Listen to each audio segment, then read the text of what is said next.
This election headquarters brought to you by Petrosol and the New Force. This afternoon, Vice President Dr.Bawumia is reporting to the Jubilee House for the very first time after assuming his new role as the leader of the governing New Patriotic Party.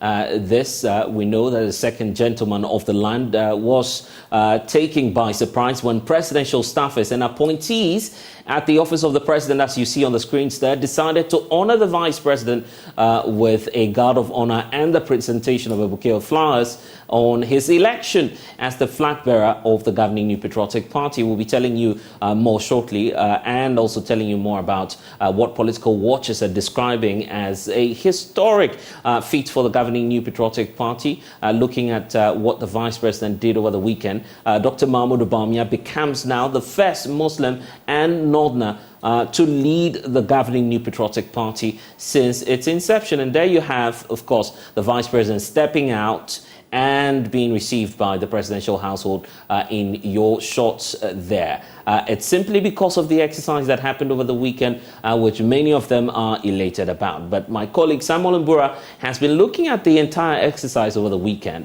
and now comes through with this report. Dr. Mahmoud Bawumia is son of Alhaji Mumuni Bawumia, a key figure alongside SD Dombo and other influential northern politicians who together contributed to the formation of the NPP, establishing the Dankwa Buzia Dombo tradition. While Dankwa and Buzia have previously led the NPP, Dr. Bawumia's ascent now represents the Dombos, symbolizing the northern presence in the party after becoming the first northerner to lead the NPP. When the NDC goes to Volta region, they say to them, the NPP is an Akan party. Don't vote for them. Isn't that what they say? When they come to the north, they come here and they tell us, NPP is a Kambonga party. Don't vote for them. Isn't that what they say? Bawumia, an accomplished economist, held various professional positions before entering into active partisan politics. But what prompted the choice of Dr. Mahmoud Bawumia as candidate Akufo-Addo's running mate? I wanted somebody from the north to partner me for the elections and then for the governance. He's also a very clever man, and I needed his brains to help me govern the country effectively. And he's an honest person. He speaks honestly to you. He's not one of those people who have to guess what they're trying to say. He will say what he has to say very directly, and I like that. Prominent NPP members, including Council of State member Ejiri Stanley Blankson and Ama Buzia, the sister of Ghana's first Prime Minister, K.A. Buzia, support the president's stance on Dr. Bawumia. I have worked with him for a while, and I can tell you, if there is a gratitude, and I said, look, the people called me that I should put my neck there, I would tell them that if it is for Bawumia, I would do. Not because he calls me mommy that flatters me, but all the qualities, because of my brother, I have a little bit of experience in politics. And all the qualities I look in a politician for. To me, Dr. Mahmoud Bawumia shares his vision for transforming the economy and calls for support from the NPP's rank and file. I have my own vision and my own priorities. Given the opportunity by you, the people of Ghana, to lead, I shall govern as my own man with guidance from God Almighty. My vision is to build an inclusive, food self-sufficient, data-driven and systems-based nation that will fully participate in the global digital revolution to resolve our problems and also to usher in a golden age of benefits from our natural resources. I want to lead a nation that improves and unleashes the talents of our youth and offers good jobs with good pay and sustainable growth with macroeconomic discipline. Meanwhile, President Akufo-Addo acknowledges that the 2024 general elections will be a challenging one. He is therefore charging party supporters to campaign vigorously for victory. Ghana cannot afford the return of the NDC, especially under the leadership of John Dramani Mahama.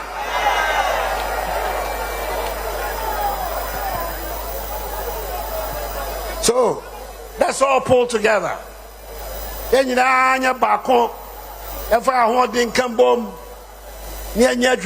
have to go and campaign hard and easy. Election easy, my The stage is now set for a fierce contest between the MPP's Dr. Bawumia and the NDC's John Dramani Mahama in the lead-up to the 2024 general election. It remains to be seen what will inform their ultimate choice in the worthy running mate for the crucial race ahead. Samuel Mbura, Joy News.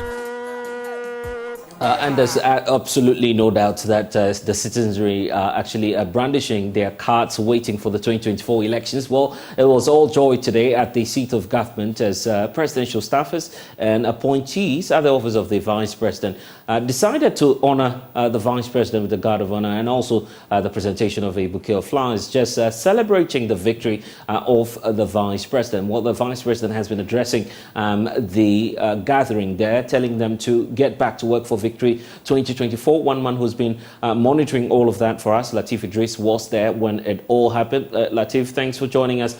So just describe for us what we've seen in the video that we've seen in the last few minutes, with the vice president arriving at the Jubilee House and being received by presidential staffers. There you go on your screens right now. Tell us what's happening there. So what you're seeing right now was the moment the vice president arrived at the Jubilee House. As it happens on daily basis for the schedule of the vice president, he gets up early in the morning and then gets to work. So today was no different. He moved straight to the Mensvik Hotel where he spoke at a workshop. It's a 3-day workshop that started today on coastal communities, and the vice president was there to speak. He made public his plans for the coastal communities if he gets to be elected as president in the 2024 elections. He said that the issues about coastal communities and climate change will feature prominently in his manifesto going forward. So from there, he moved straight and paid a visit to the former president, John Adjei-Kufuor. That was supposed to be a private visit. And then right from there, he moved straight to his office. Now, this was a surprise package. He had no idea what the staffers had planned for him. So when he got there, he spent about a minute or two in his vehicle, because I want to speculate that he was surprised and was getting a bit emotional. So he needed to process that. So he sat in his car for like 2 minutes. That is unusual of the vice president. Once the motorcade arrives, he gets off almost immediately and then gets away. But this time around, he spent about 2 minutes trying to process this whole special package the staff has. And Latif, if you could just give us a sense of some of the individuals we're seeing in the shots there. Are they all staffers? Do we have some ministers also joining this? They are all staffers. We have the executive secretary of the office of the vice president, Augustine Blay. We had his chief of staff. We had the director of the office of the vice president of finance. We had his security details. I mean, every single person in the office of the vice president was present. We didn't have any ministers or deputy ministers present. The team, his campaign team, the leadership of his campaign team were all present. And this was supposed to be a celebration for the recently held presidential primaries for the governing New Patriotic Party, where he emerged victorious. So it was about the campaign team and also the immediate staffers at his office. Any reason for this surprise? Because ideally, one would say, you're to get to work. This is the seat of government. Why are they equally happy about the victory of the vice president? Well, I mean, that is a question for the gods. Maybe you have to get them to answer this particular question. But they share in his joy. This is a momentous occasion for the Vice President. Imagine as the first person from Northern Ghana to be on the ticket of the New Patriotic Party is huge. So they are sharing in his joy, and you cannot fault them. Okay, and I see the Vice President there. And just to point out, I see the Vice President there in your shots also exchanging pleasantries. Beyond that as well, any word from the Vice President resuming, duties today? Yeah, so after shaking Izid, there are about over more than 100 staffers. He managed to shake every single hand.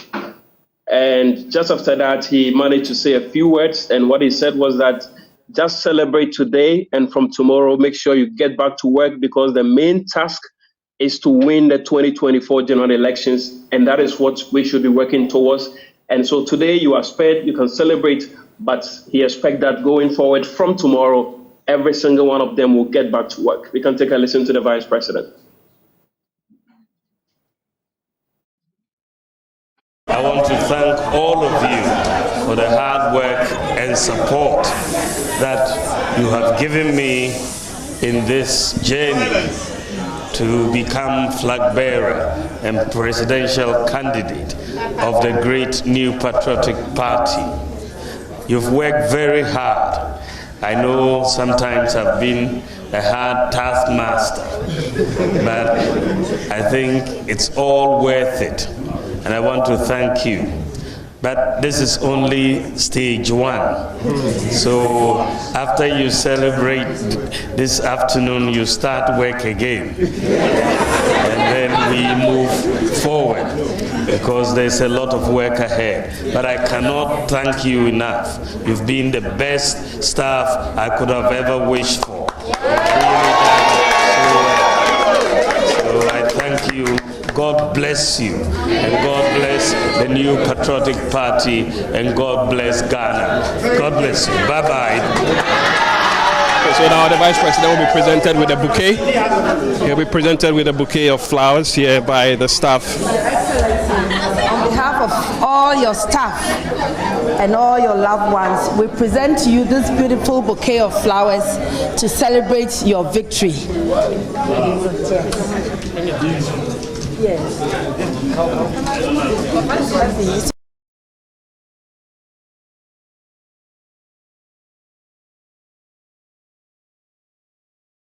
Well, excerpts of what transpired today at the seat of government, the Vice President there being celebrated by the presidential staffers, obviously, for turning out to be the leader now of the governing New Patriotic Party. But the party is heading into a very crucial general elections in 2024. And as the president admits, it will not be easy.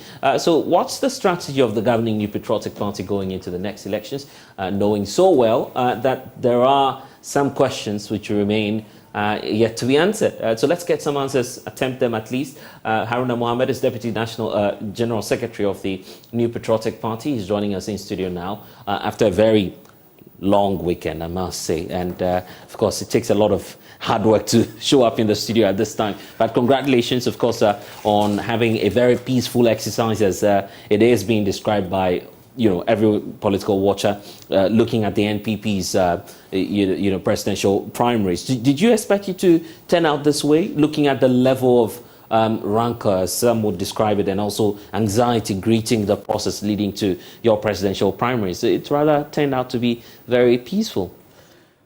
Thank you very much, Bless. And first and foremost, I would like to say a good afternoon to your cherished viewers out there and the management of Joy.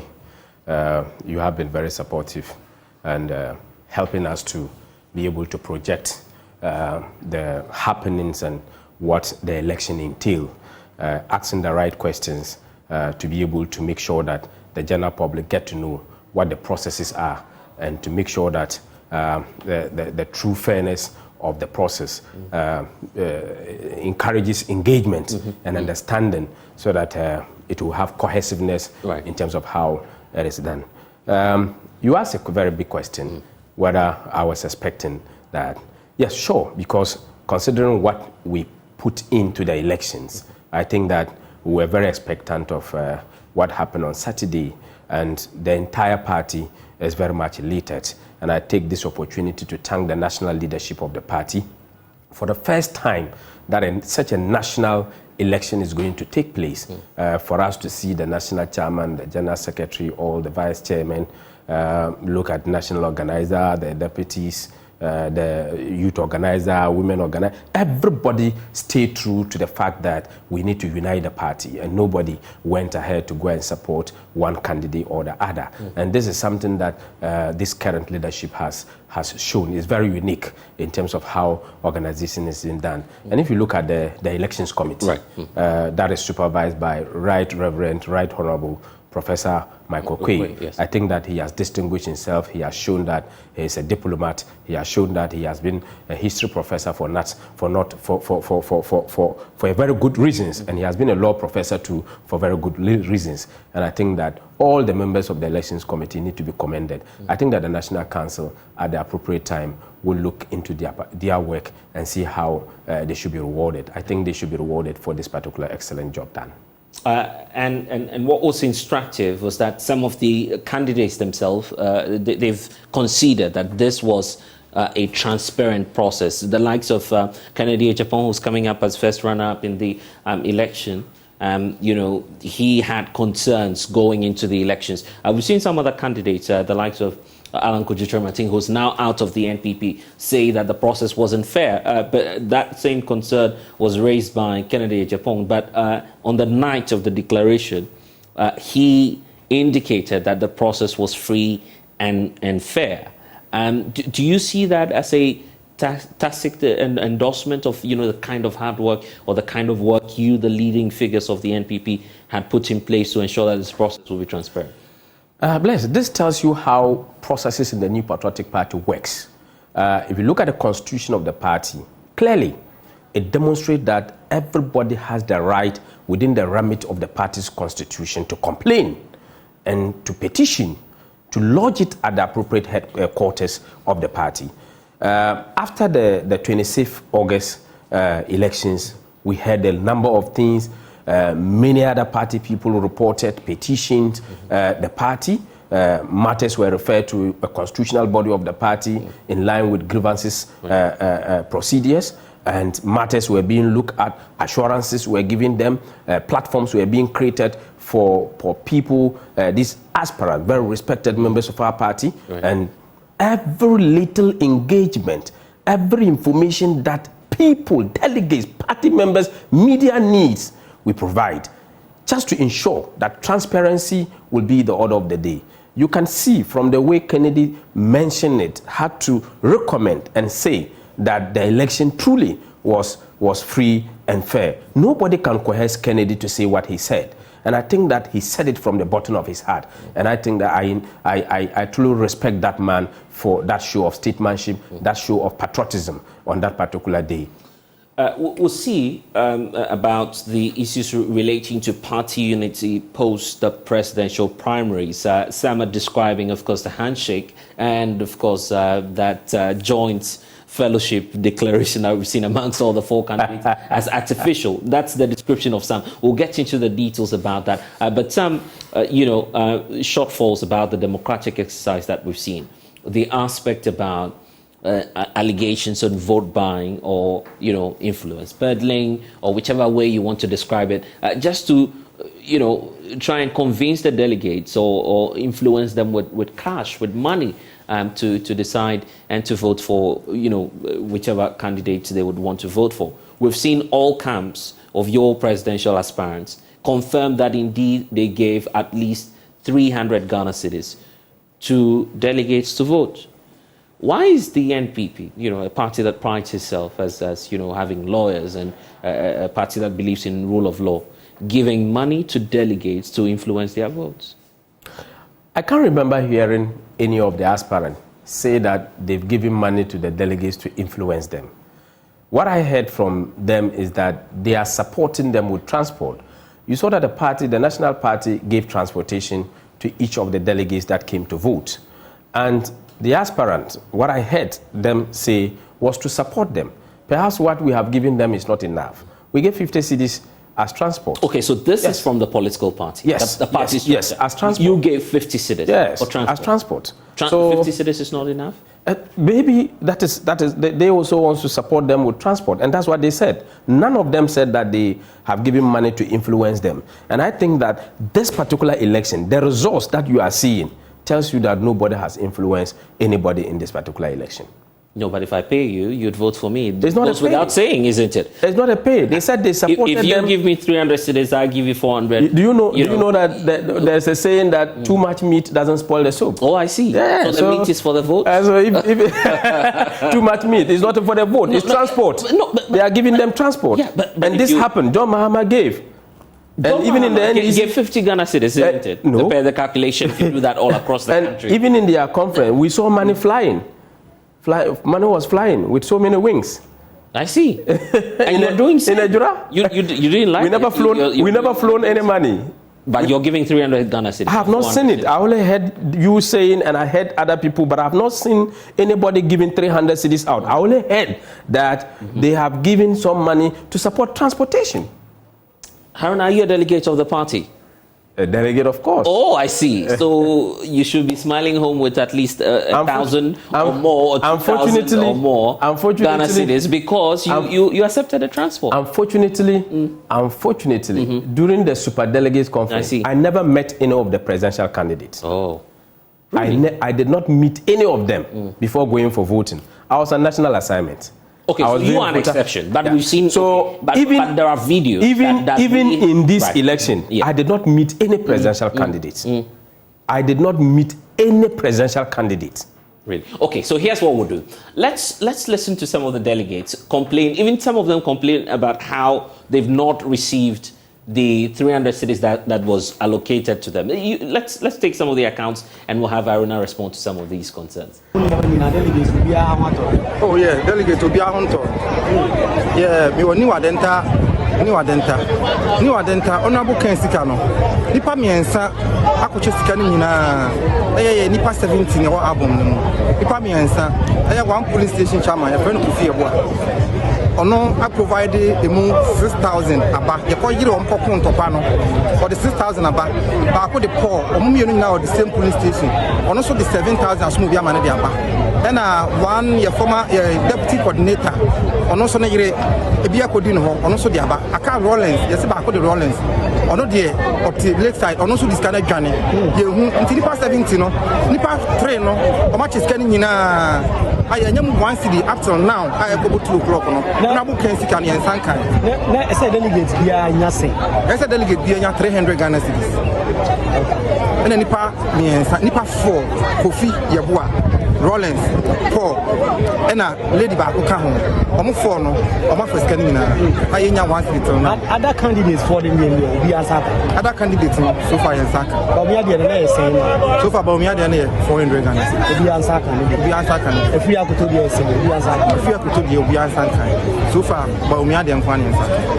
400 Ghana. 100 Ghana. Your new Adenta electoral area. Ana omuchire mu say coordinator no onye honorable Ken oso support Bawumia enu nti sika no o ma nfa ahye ne nsem om da ko siri pafo so ena ono so ne ne cruise om ye 4 o ma chi sika no nyina nti siri mbo to banana mo to ko ka ka na o ye be kwa ko to kwa ye be kwa to tia honorable Ken because say o ma yiyim sa de ye hu no say nipa 4 no kwa ne be to banana no nti o ma yi because the CI na ye ko wura mu yie no o mu provide bi ba ko de 8,000 kan ho no de adwane a ye hu no tra ato di ni de me de Yeboa Charles me police station chairman oh Bible. So that's the account of Charles. He's, one of the branch leadership members of the NPP, confirming on tape. And for those of you who might not really understand what he's saying, he's just first of all confirming that indeed the aspirants are giving out cash. Kennedy Agyapong's cash did not reach all of the delegates simply because the coordinator had parted away with a large sum of amount. Then we also know that he's talking about the vice president who allegedly his campaign team has given out 400 Ghana cedis. And yet Kennedy Agyapong's cash did not get to them because the coordinator was unwilling to do so. This is from a delegate. It's not as though we're making up these stories. You're making them up. Okay. But it's reality. But you see, there are always two sides to a report. One is the person saying it, and two, myself and you, because in the ethics of journalism, you want to when a system, when an allegation is being made, or somebody says something, our duty is to verify. As I sit here, we finished the elections on the 4th. We have not received any written report per the procedures of the party. And I can't verify exactly what he's saying now. I am hearing it. And this is something that I would also have to ask several other questions. You're expecting party members to officially write to you before you know. If they are very offensive. But the point is that I am saying that... But money can't be offensive. Personally, I can't verify what he's saying currently. Yeah. I can't verify that. Do you get the point? Yeah. I have to verify. And that's what I'm saying in your work as media. When they say it's raining outside, you don't amplify it. What you do is to open the window. Okay, let me tell you about someone who was in the rain. Samia Uko. We know him as a face for the Bawumia campaign. He was on the probe last night, confirming that indeed cash was given to delegates, except to say that his justification is that these delegates are coming from all long distances and that they were trying to support in terms of transport. But that's the explanation and excuse you're also giving. Yeah, and I think it's not different from what I'm saying. Is it when the party gives out 50 Ghana cedis for transport? Why would you allow other aspirants to also give out cash? We allow. Because we have not written to any aspirant to give out money. And if the aspirants so think that they want to support the delegate or the people or the party people, but probably they might have even given money to people who are not delegates to assist in some kind of operational work and assist in terms of how the conduct of election goes. And that's why I'm telling you, if you go to buy food and buy one meat and somebody come and give you 3 meat in addition, do you say that because I have been given money to buy one meat, I should stay to the one meat? No, if they have to support them with transport. But if any of them, if Samia Oko had said that they have given money to bribe, to change, or to influence their conscience in terms of the voting, then the party would have taken already the feeling of some of your leading figures. We've heard from Dr. Mwakuban, for instance, who's out there indicating that the kind of vote buying that we've seen is something he's willing to take on. And he's even threatening legal action to annul the outcome of the elections. What do you have to say to party members who feel that the quality and the integrity of the process was marred because of this kind of monies that the aspirants were I don't think that the elections, the process was marred. There was no vote buying? No, there was no vote buying at all. There was no vote buying. And I think that Professor Amakuba is free to, one of our building principles is the rule of law. And Professor Amakuba can go to court if he so thinks that there is something wrong. I think that it's always good for us to test the Constitution and to test the legal process in terms of how this thing is being done. We have heard a number of times how vote buying is eating into our political landscape. But however, we have not taken the opportunity to test it. And I will challenge him to test that legal process for us to see how. And you're not concerned as, the leadership of the NPP that the kind of quality of leadership that you want, you might not find it as a result of, this kind of high stakes when it comes to money trooping in and creeping into your process of selecting a new leader. I don't know which quality you're talking about. Okay, let's look out of the election. Somebody has been elected. Right. The giving out of the money as alleged for transport has not taken away any quality from the one that has been elected. Talk about competence. Dr. Bawumia, that has not taken away from him. He's incorruptible. That has not been taken away from him. He's intelligent. That has not been taken away from him.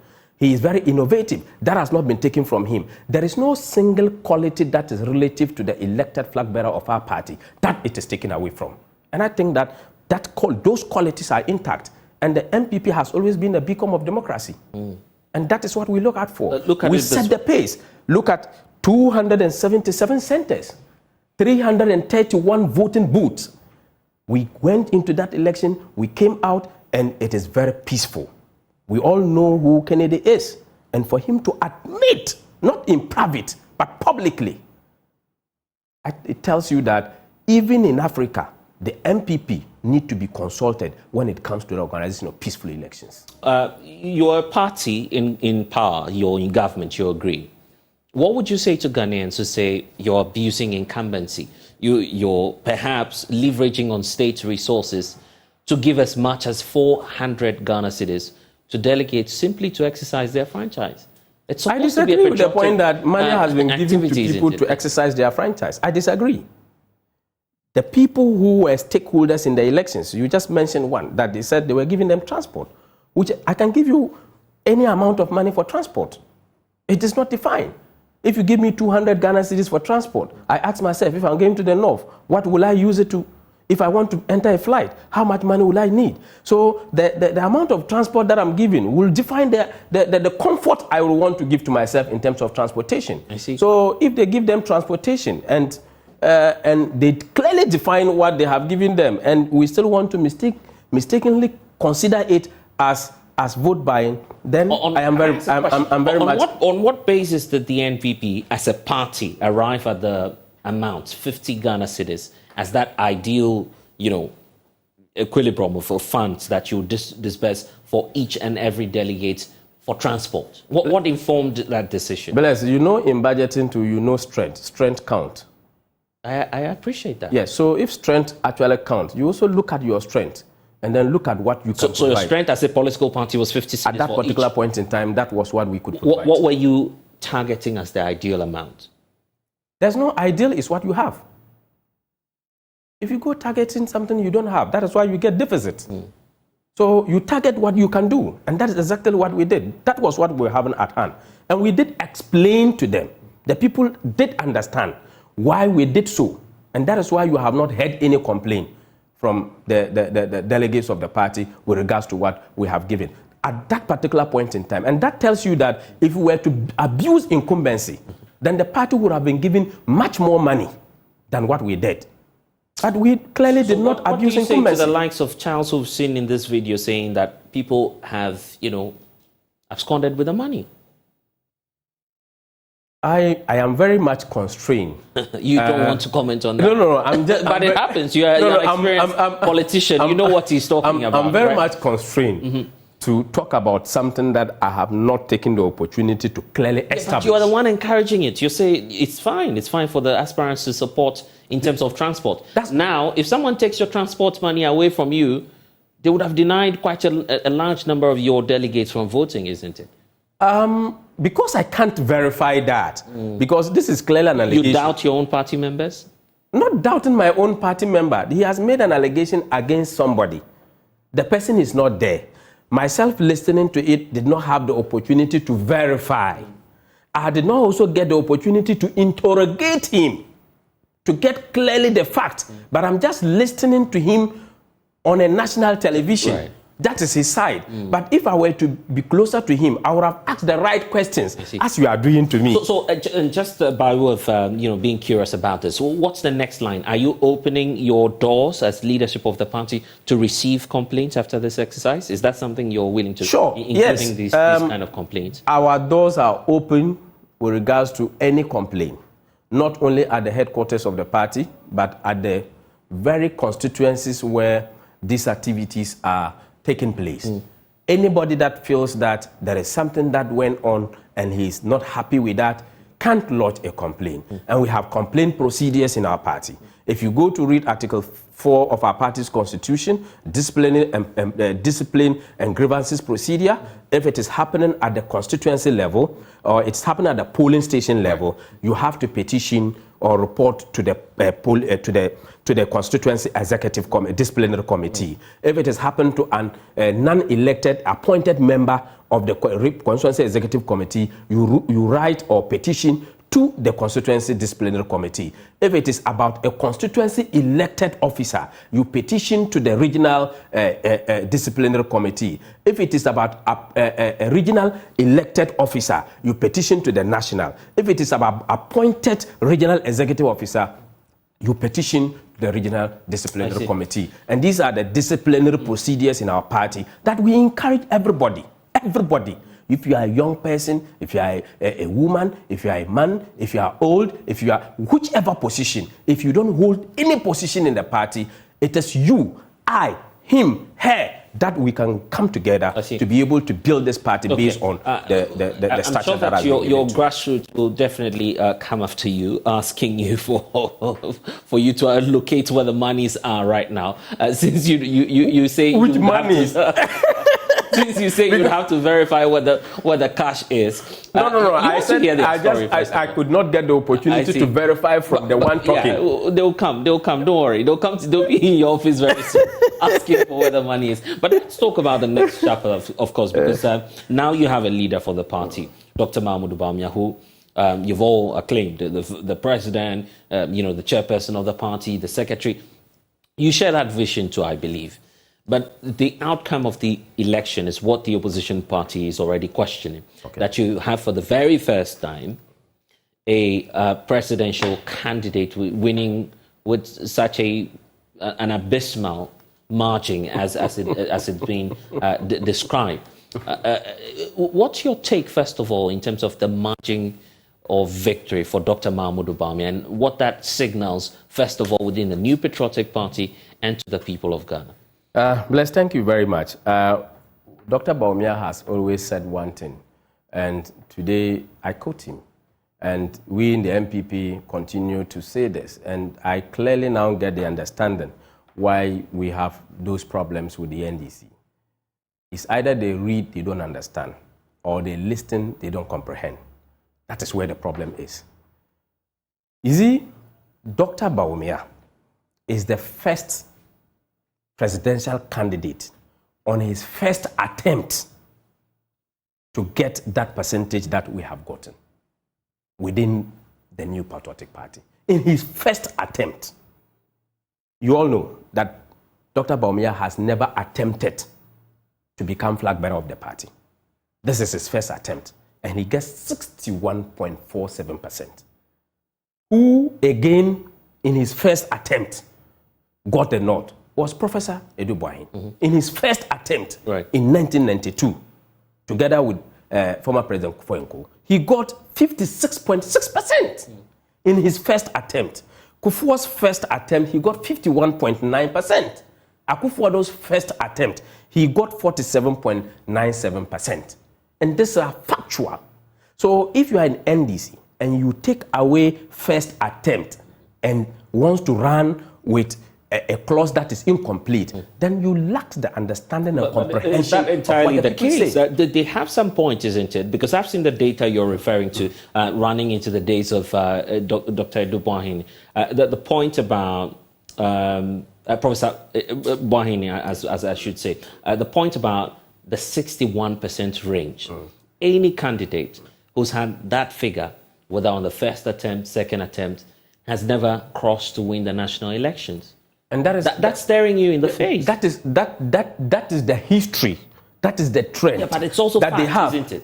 So why question? And that is why we are saying that there has not been any party that has won the third term, right? I so get that. it is not something that is going to. But there's not been any candidate in your political party winning with a margin of 51% who's gone on to win the national election. And there is no party, political party, that has gone on into its second term and won the third term.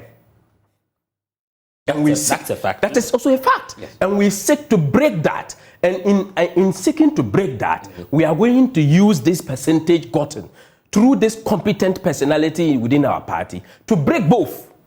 I see. You're just being ambitious, isn't it? Not ambitious. Knowing that this is a gentleman who has many questions to answer. How does Dr. Bawumia intend to, answer the question about the promises he made, having worked closely with President Nana Dankwa Akufo-Addo? Which promises? The belief about the baggages this government has, and the need for Dr. Bawumia to address the questions about the economy, the exchange rate, the questions about the jobs. All of these issues will face Dr. Bawumia in the face. Okay, you mentioned three things. The economy. Yes. I think that it is clear. It is very clear that Dr. Bawumia has demonstrated knowledge when it comes to the economic management in this country. We all know before the ravaging of COVID-19 and other factors across the globe, we all saw what the economy was being run on. We saw what the economy from 2017 to 2020, what the economy was able to produce. Before we came into 2017, what was the state? What was the job situation in Ghana? And what was the rate of growth of the economy? It was 3.4%. I see. By 2020, what was the rate of inflation? What was the rate of growth? Close to 8%. Close to 8% before COVID. I see. That demonstrated that Dr. Bawumia was not just speaking or lecturing when we're in opposition, but he meant it.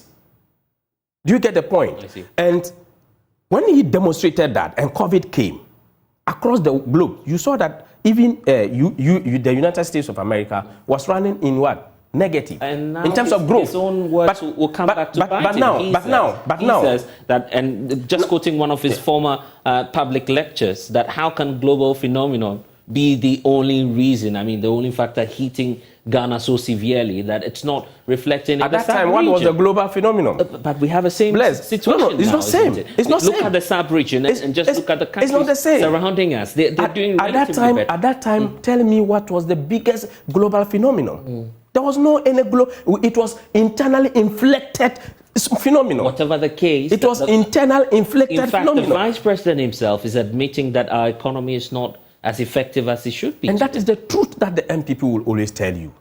The MPP has never hidden the truth from the people of Ghana. Yeah. We are always very truthful to the fact. We know that things are not easy now. Right. We are not putting Ghana on the heavens, but we are performed better than the NDC. Really? You talk about, yes. What was the rate of job placement when the NDC was in power? What was the rate of job placement? Teachers were being recruited within a range. For 3 good years, you would not even get any salary that is being paid. It took the MPP to come and take that one off, to make sure that a teacher that is being recruited is given the salary upfront. If that much as your IPPD and everything has been filled. In terms of global crisis, for close to 1 year, the teacher was sitting in the house. The MPP found the money, paid the teacher.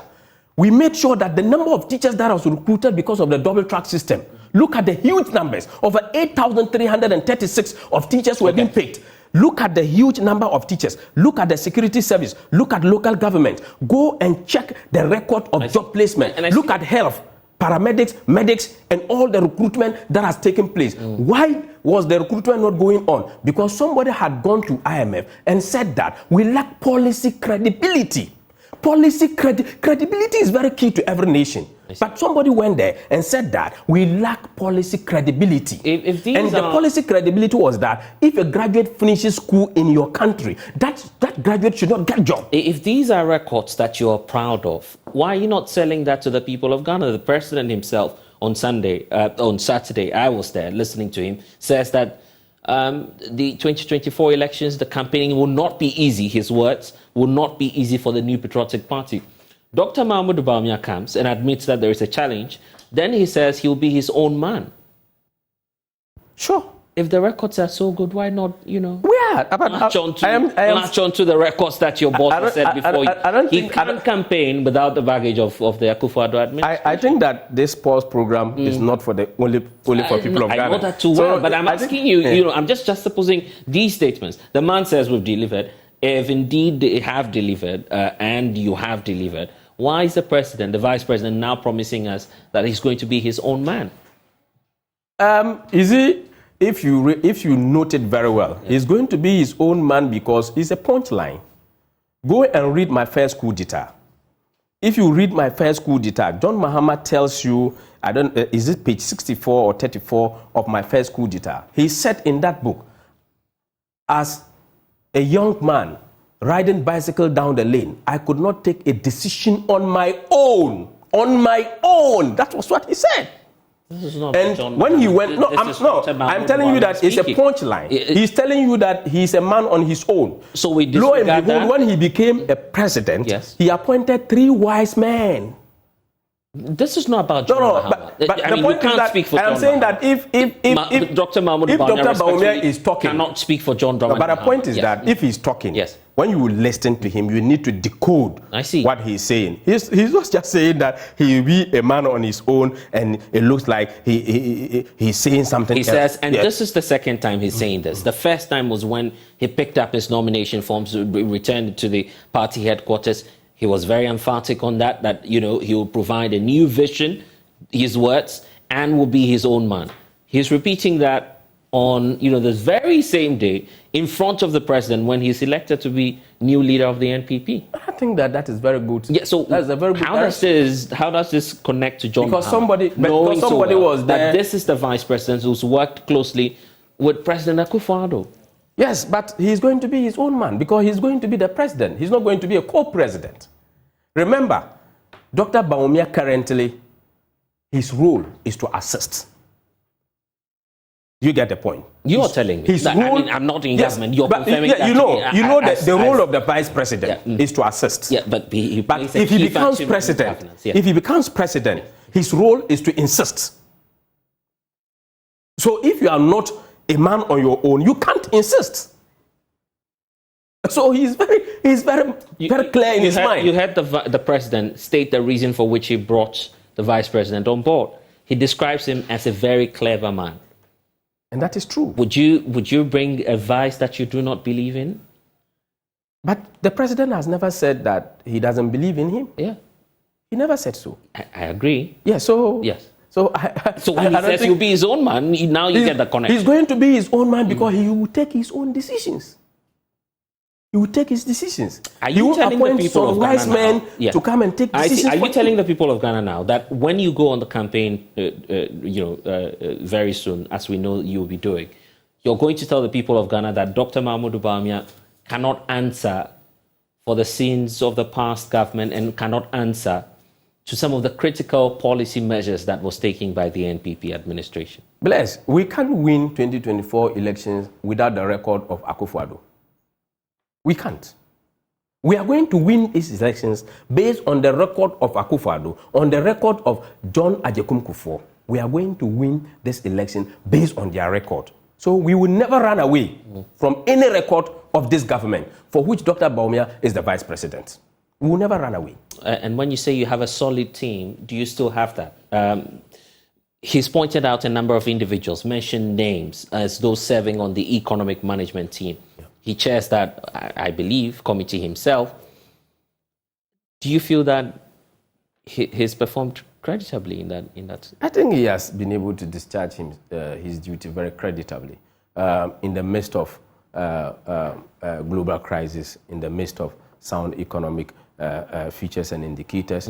He has been able to demonstrate that without crisis, this is how he's going to handle the economy. With crisis, this is how he's going to handle the economy. And I think that everybody is much aware that the economy is picking up. And very soon, we'll be presenting our next budget to the Parliament of Ghana for us to be given the approval to change the entire economic structure and to bring livelihood back to the people to make sure that the standard of living is better off. We're just about wrapping up, and I wonder what your final words will be to the people of Ghana. But even as you wrap up, of course, we're looking forward to who the running mate of Dr. Bawumia would be. You have any idea already of what might happen or how the party intends to do that? Bless, some people finished since May, and they have not been able to do that. But we in the MPP, we are very much in a hurry. And you know that we have the parliamentary elections for the orphan constituencies to come on.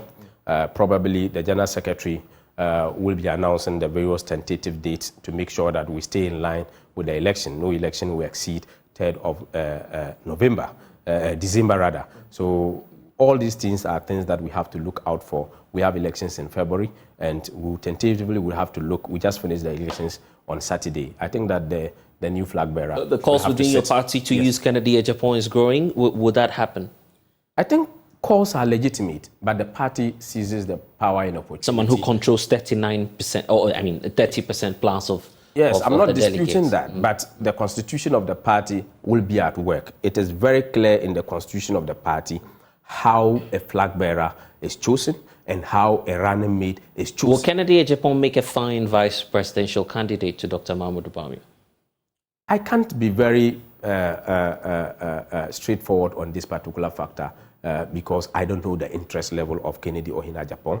I can't tell whether he has it in mind, and I don't think that he'll be a bad person if he's given that particular opportunity, because one, if he qualifies within the structure of the Constitution of Ghana, if he qualifies within that structure, I don't think that he will also be denied that opportunity. But many other people too are there. Really? You've picked up some of the individuals. I'm qualified. I'm also qualified. I see. Because I'm about 40 years. Vice presidential. I'm about 40 years, so I can. So but I think you're disqualified already, isn't it? You all come from the same side of the vice president.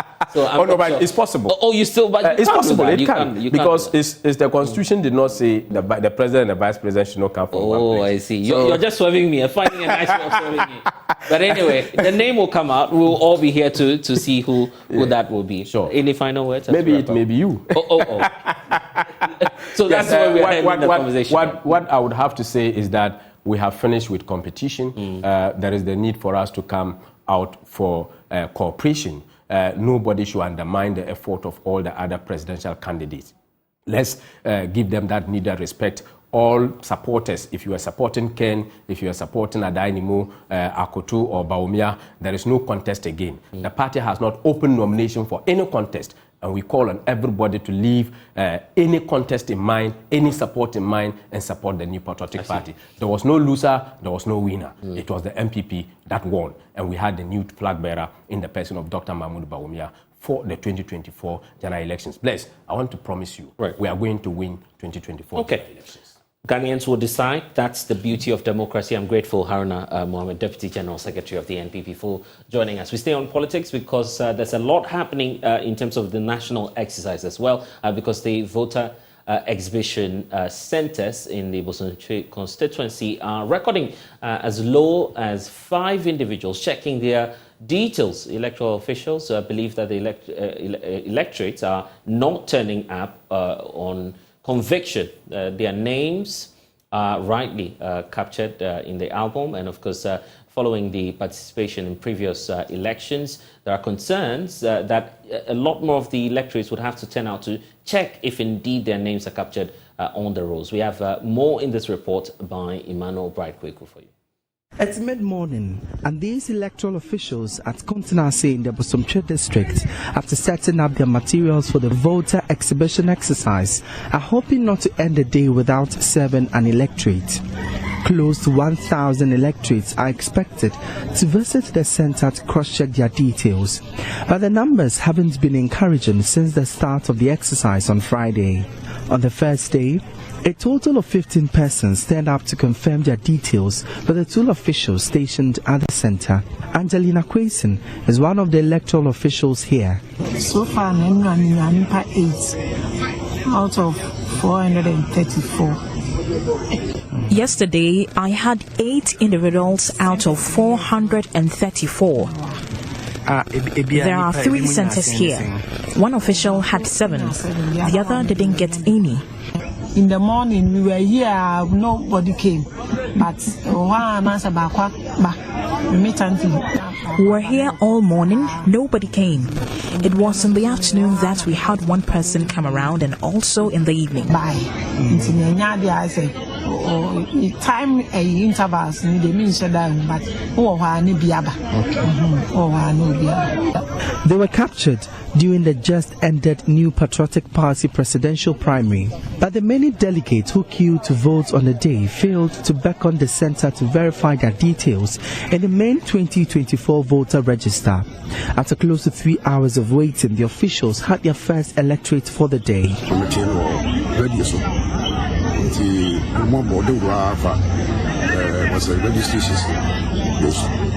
I had the announcement on radio. Because I am free today, I decided to come around and check my details. I can't tell if my family members have been around to check theirs.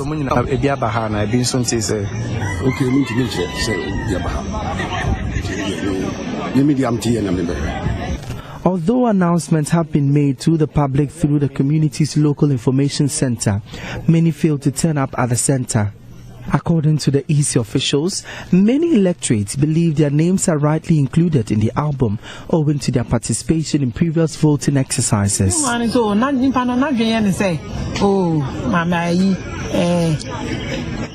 Many of them believe their names are well captured because they participated in the previous elections. That's why they aren't coming. Need to come and check, but I will encourage them to come and check. With only a day to end the exercise, it is expected that more than a handful of electorates would visit their center for verification ahead of the local government elections. For Joy News, my name is Emmanuel Bright Kweku.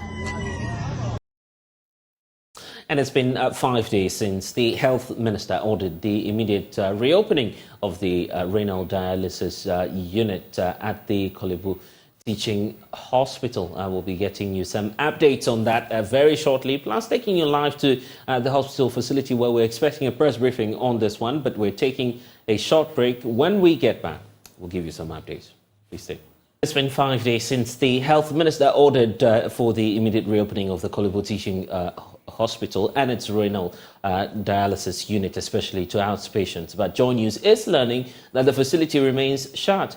We're live at the Kolebu Teaching Hospital where the Public Relations Department is expected to brief the press on what exactly is holding them back. But first, though, let's bring back a report filed by parliamentary correspondent Kweku Asante because the issue came up on the floor of Parliament last Thursday.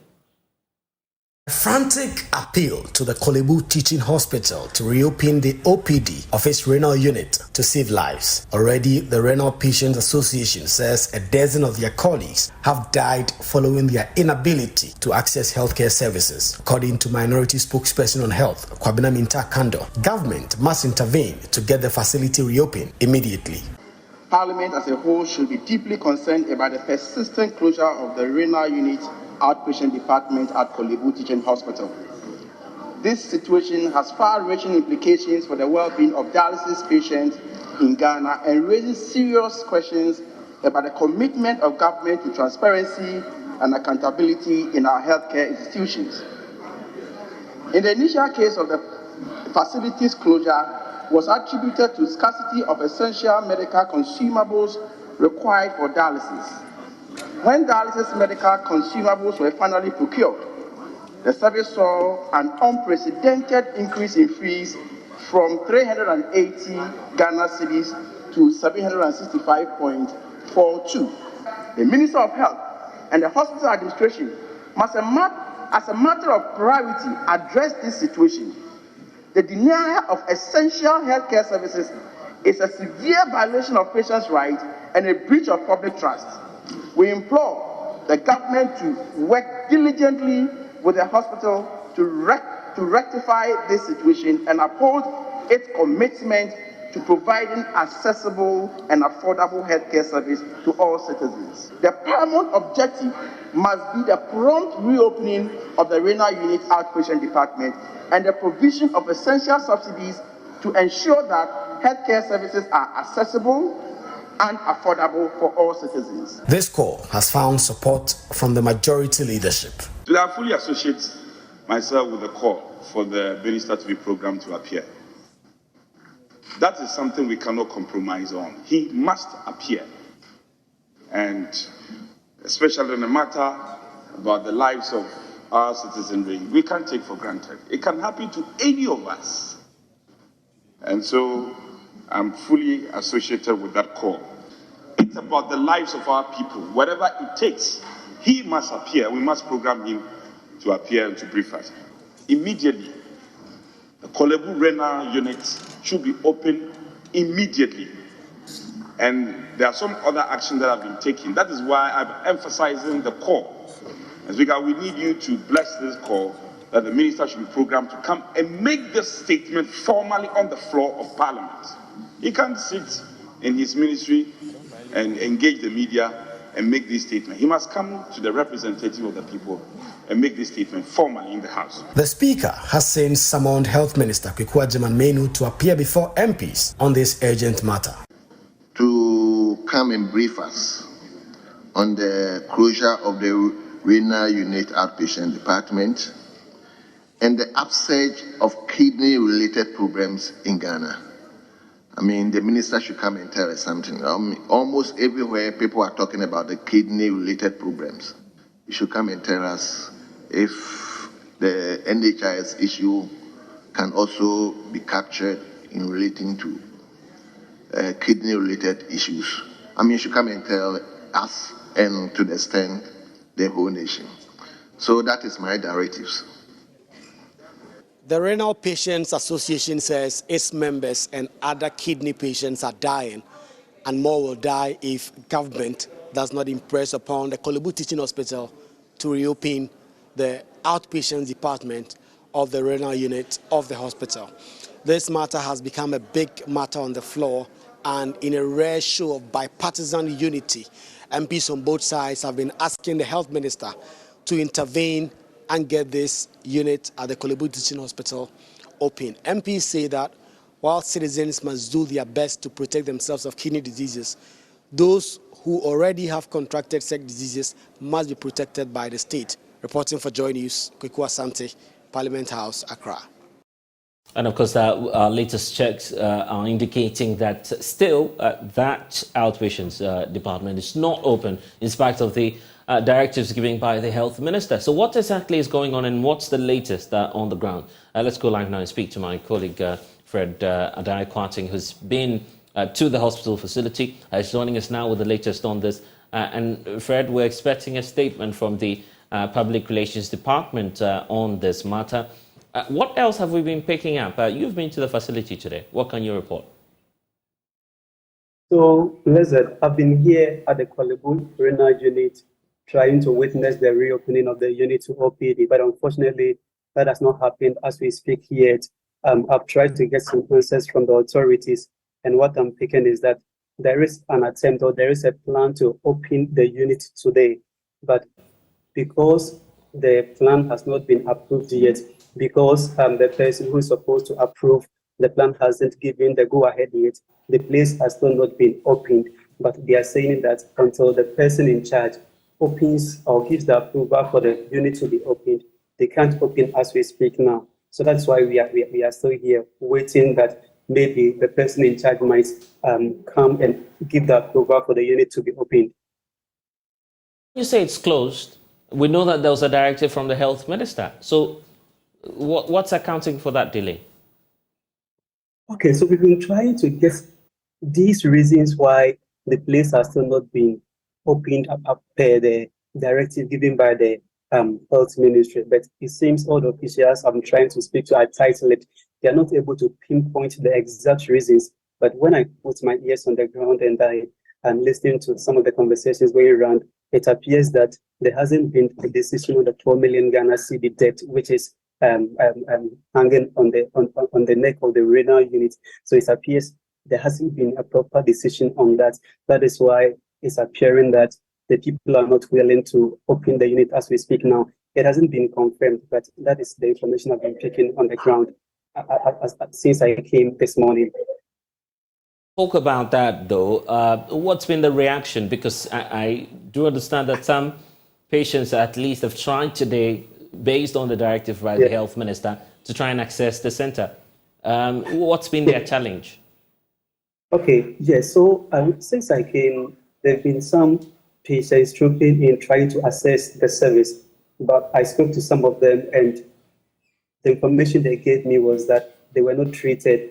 And for that matter, one of them, who is scheduled to have a session today, how to find a different facility to undertake the session. There was also one person who reported today, but because the unit has not been opened to the OPD yet, the person, as I spoke to in the morning, had not been treated. So that is what is happening. So we have people coming in and out, but because the unit hasn't been opened, they've not been treated, they've not had their sessions yet. And one more time, what exact period are we expecting the hospital to make a statement on this? Because we're picking up information that something might happen in terms of a briefing. So that is the exact reason why I've been here since morning. In fact, there hasn't been a confirmation on the time. What I've been picking is that unless the person whom they are refusing to mention gives the approval, they cannot go ahead with the announcement. Although they are saying all preparations have been made for the announcement, but it's left with the approval from those in higher authorities to okay the statement to be made. But because the person has not given that approval, that is why the place is still under lock and key now. So we cannot confirm when exactly they are going to open the unit. Since I came here this morning, that's what I've been thinking. Even the people I've been speaking to, they themselves, they're not even sure as to when they are going to get the unit opened. Very trying times indeed. Kwateng, be good, be safe, and of course we'll speak to you again just to get some updates when the management of the facility is willing to do so. Let's get more from the renal patients because they are still mounting pressure on government to act on this matter. And fortunately, Kujabafo Ahinkrao, who's the president of the association, is joining us. Again, I don't like to do this very often, knowing your condition. I just don't feel okay doing this, but we still need to press home that demand that they need to open the facility. Sure. Okay, just about an hour ago, right? I had a call from the unit. Okay, but I don't know whether because I'm the president, I'm speaking. Okay. That is why they're called, because the rest of the people have not been called. I was called. Trying to find out, because some people have made a decision that maybe they might not go back to Kolebu, wherever they will stay there. Right. So I was called, and they told me, will I like to return back to Kolebu? I said, sure, why not? Okay, so they told me that the price is $380 if I'm coming. I said, no problem.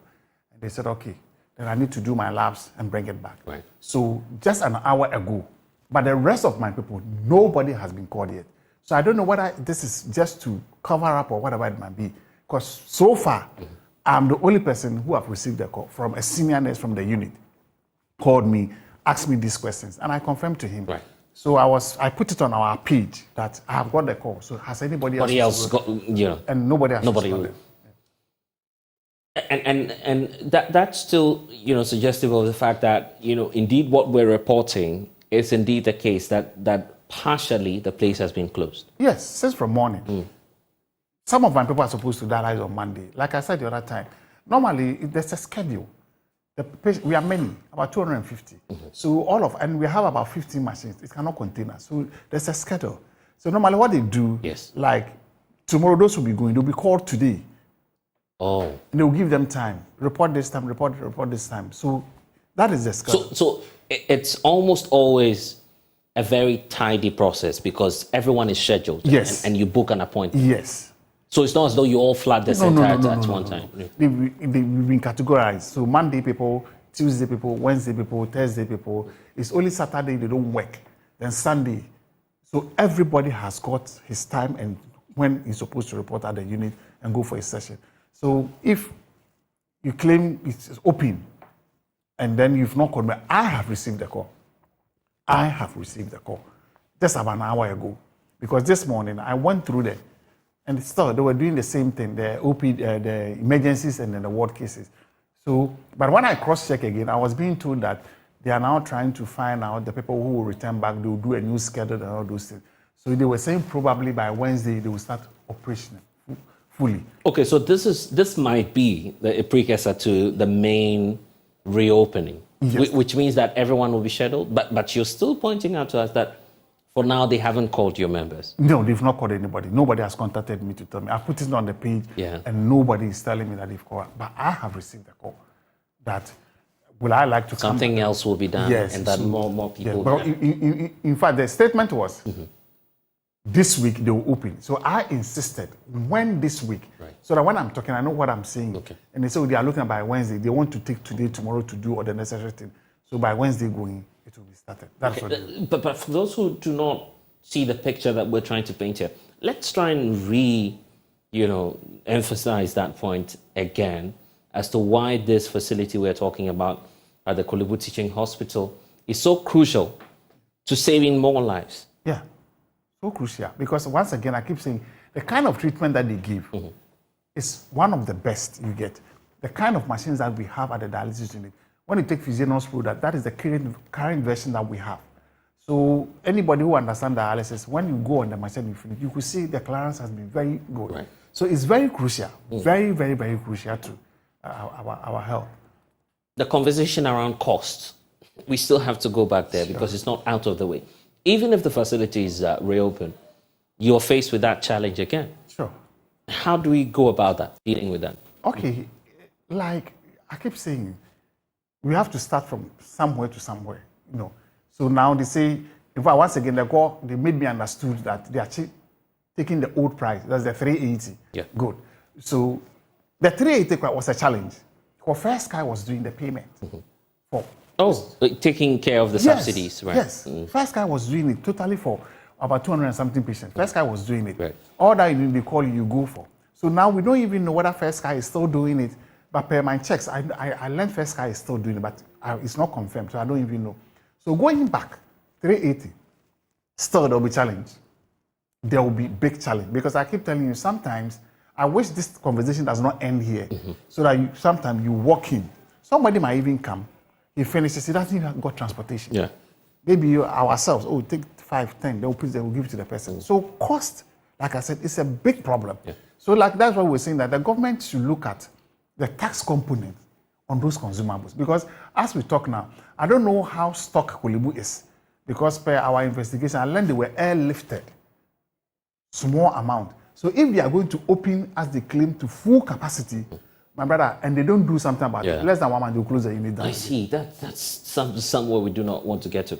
But even on the cost, would you prefer the facility opened with a higher cost, or we keep it shut, get ourselves ready for subsidies, and then we open it? We can do something. Okay. They should open it.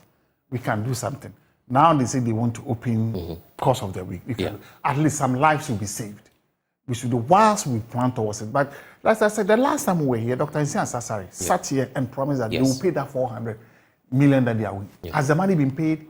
Per our checks, I learned that if the money is paid, the consumables more will be bought. Yes. So if the money is paid, why then they shouldn't bring the consumables in? Yeah. So they should open. Let's do something. It's difficult, but at 380 at least, if somebody comes to you, at least you can maybe squeeze maybe 100. You can get 100 or something, put it together and go and do it. So it's better. And once again, the clearance is very good with the machines that they have and the kind of system they have there. At least if one person is even doing once a week with that machines, it's better. Let's talk about the way forward and what your members are looking forward to. You've spoken to them prior to coming on air. What sense do you get from them in terms of the kind of intervention they're expecting from government on this? I will quote Dr. Nsia Asare, the Korle Bu CEO. He's saying even if they charge the 380, the government is supposed to pay about 900 something to support. If not, that they will still come down. Yeah. So we are begging them. If now they've agreed that we should open it, then I'm sure that means that 900 will be coming. They shouldn't do us 419. That will go maybe a week, the place will be closed again. So we are just begging them.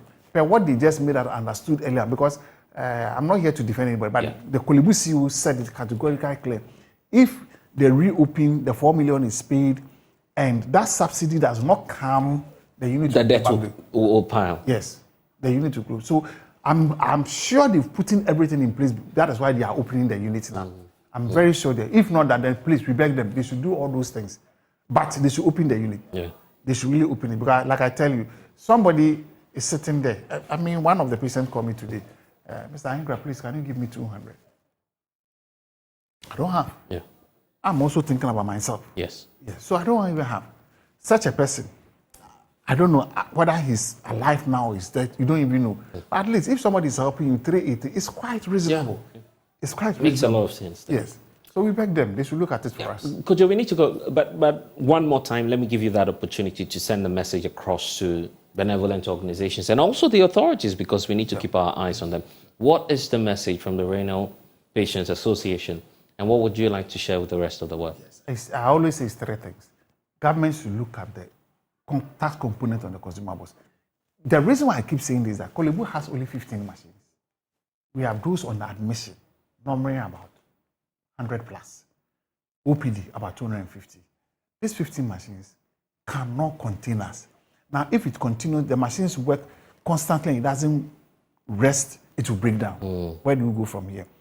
The private sectors are doing well because they are, because they are also trying to give services to people because all the private sector, they have their patients, normally about 20. Now, you say Kolebu should take 380. Any sensible person will come to Kolebu. So there'll be more pressure on it. So they should look at it and take the tax component out so that the private sector can also come down to the 380 or maybe something. So that those who does not want to go to Kolebu can easily go there simple and have a session. Yeah. Secondly, we beg, I keep saying the churches, the big men, we beg them, if they want us to write to them officially, we'll write. We have an account. We want to put it well. They should put something in it for us because, my brother, it's not only about the dialysis. Right. When your fistula spoil you are going to do is 7,000. When your neckline spoil you are going to do is about 4,000 plus. Right. The medication, it tells a lot. And people cannot pay. So we are still begging them. They should come to our aid. Government, come to our aid. The big men around, we beg all of them, they should come to our aid. We need their help. And that's the call from the renal patients, of course, sending that message across is Kojo Ahinkran, president of the association. So you can just either reach out to Joy News, we'll get you through to them, or you can just get in touch with them. They would also be very willing to have your support on board. But we're keeping our eyes on the Kolebu Teaching Hospital. It's expected that later in the day there might be a press briefing on this matter. We'll bring you some updates as and when we have them. But Kojo, thank you so much for spending some time with us. And now the Muslim caucus in Parliament says the government's support for Israel in the ongoing war in Gaza is disappointing. President Akufo-Addo has declared that Ghana fully supports Israel. However, the UN Security Council has voted once for a humanitarian ceasefire in the besieged Gaza Strip, while abstaining on one that called for a complete ceasefire. Addressing journalists, spokesperson for the group made up of both the NDC and MPP MPs, Alhaji ABF Hussaini, indicated the government must live up to its credentials as the defender of the oppressed. Extremely regrettable. Ghana has been a beacon for the oppressed, disadvantaged, and suppressed in this world. If you look at from the dawn of independence under the legendary Osagyefo Dr. Kwame Nkrumah, Ghana was a mecca for liberation movements here. All oppressed people, Nelson Mandela, Thabo Mbeki, Walter Sisulu, all this in South Africa, Samora Machel of Mozambique, Agostinho Neto of Angola, all of them were in Ghana here. And at that time, you remember, the West called all of them terrorists because they were fighting to liberate their countries from the stranglehold of colonialism. They call all of them so. So Ghana has been a beacon of hope and a safe haven for oppressed people. So it is very regrettable that under this government of Nana Akufo-Addo, we have a UN Security Council resolution that sought to call for a ceasefire and for humanitarian aid to be brought in for us to have abstained.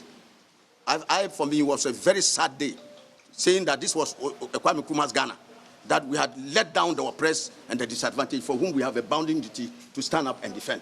Where there's evil, you cannot be neutral. There's no neutrality in the face of evil. And still on the story, former chairperson of the Muslim caucus, Mohammed Muntaka Mubarak, says the United Nations is failing to live up to its responsibility with its inability to end this war. The UN, unfortunately, is gradually becoming a useless body. I don't have any other better adjective to describe it. Because a United Nation that cannot enforce its own, resolutions. I mean, what is it? Maybe just as the World of League ended, maybe probably we should be thinking about how we should end the United Nations, because it's gradually becoming a useless organization that is incapable of doing anything. Once those superpowers, Russia, America, China, they are doing something, all others can't. But if it is any other country, then that's where they find their way. I don't think you can run a world organization the way they are run the organization. And I hope that the UN will begin getting tougher. If today it becomes common that killing one group is okay, remember we are the weakest in the whole of the world. Africa, we are the weakest. Tomorrow, it could be our turn. And when we are being killed, people would liken it that, oh, even if the Palestinians were killed, nothing happened. If Ghanaians are being killed, what is it? So let us all be mindful and know that this is something that must end, and it must end now. On to some other stories, the Kantamanto market in Accra is the hub of second-hand clothes, popularly known as Obroniwa. The OR Foundation and some designers from the market are helping to bring some of these clothing to the runway with models wearing them with style. Over 1,000 people from different backgrounds were present at the Rollins Park in Accra for the second edition of the Obroniwa Festival to celebrate Kantamanto market for its role to reuse, repair, and also remanufacturing of used clothing. Maxwell Agbagba has more in this report. Welcome to the Rollins Park, where scores of models graced the runway with elegance and style.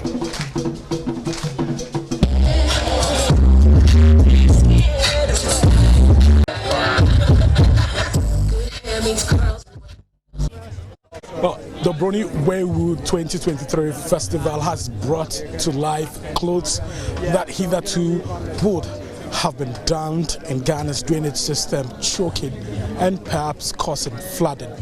But here, the talented young ones here have brought life to these clothes, and now they are on the runway. What makes this event truly captivating is the fact that these models are adorned in unique designs crafted from second-hand clothes popularly known as Obroniwa. These extraordinary creations are the brainchild of 5 talented emerging designers from the vibrant Kantamanto market. Amidst the glamour, lead organizer Samuel Ten passionately urged industry players and policymakers to acknowledge the invaluable contribution of Kantamanto to Ghana's fashion landscape. So Obroniwa October is an urban upcycle and thrift festival that was initiated last year, and the whole idea is to celebrate Kantamanto and Ghana's culture of reuse and repair. So we are here to celebrate Kantamanto and Ghana's reuse culture. What is most significant is that we have designers from Kantamanto who are very, very talented and creative individuals who have gone under 2 months intensive training, and today they're going to reveal to us their collections that they've been working on over the last 2 months. Fashion entrepreneur, stylist, and member of the Obroniwa School, Neil Davis, says there's no reason why the creations from Kantamanto's talented designers can't shine on the global runway. I came on as a mentor and a trainer for the young kids that are, emerging from Kantamanto. I'm an upcycler myself. I do it as a brand. I've been running my brand ship for the past 4 years. So I come in as one of the pioneer people who started this, from cans using dead stock materials and waste, to make clothing. And I think it's something that a lot of people do not understand. So that's why this is happening now. We want to educate people. We want to encourage people, to reuse, to recycle, and to reinvent pieces of waste that they have. Designer Charles Prepra expressed gratitude for the platform provided by the OR Foundation, emphasizing the importance of showcasing their creativity to a wider audience. I learned it when I was a little age, yes, and I was a fashion, I love fashion, yes. So I heard Obroniwa, that was last year, and they told us that we should contest and stuff. So we were working with the OR Foundation, yes, and they said we should do fashion, this thing and that. So we started it. That was last year. It's helping me a lot because through this thing I've met a whole lot of artists. It has opened ways for me, and a lot, yes, a lot. Richard Asante is also a designer, a beneficiary of the Obroniwa October project. He shared his excitement about the overwhelming patronage the event has received, underscoring the growing appeal of sustainable fashion. This event is helping us a lot. It's actually putting our works out there, letting new people to see what we are doing. We have been in the dark for long, so since Obroniwa October came last year and this year, it has actually helped us to see more people, and people from abroad are looking at our start seeing our start taking pictures, making it go viral so that we can earn some earning from it here. Renowned musician One Love the Kobolo, who graced the event, urged the government to play a more active role in supporting initiatives like the Obroniwa Festival, emphasizing the cultural and economic significance of such endeavors.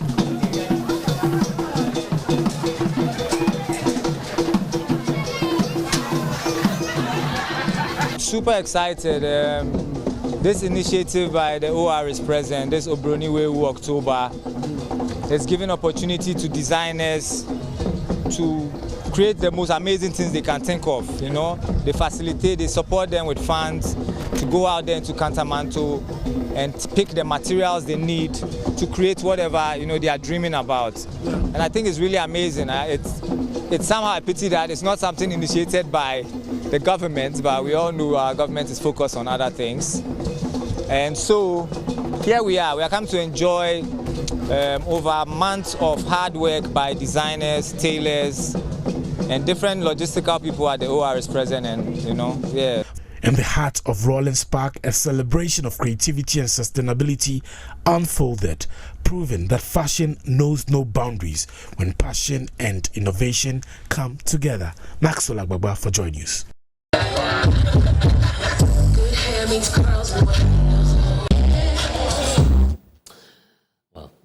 Very inspiring, but that's all we have for you in this package of the polls. I am Blessed Sogan. Log on to myjoyonline.com. Lots of stories there for you to get updated on. Next is Let's Talk Showbiz.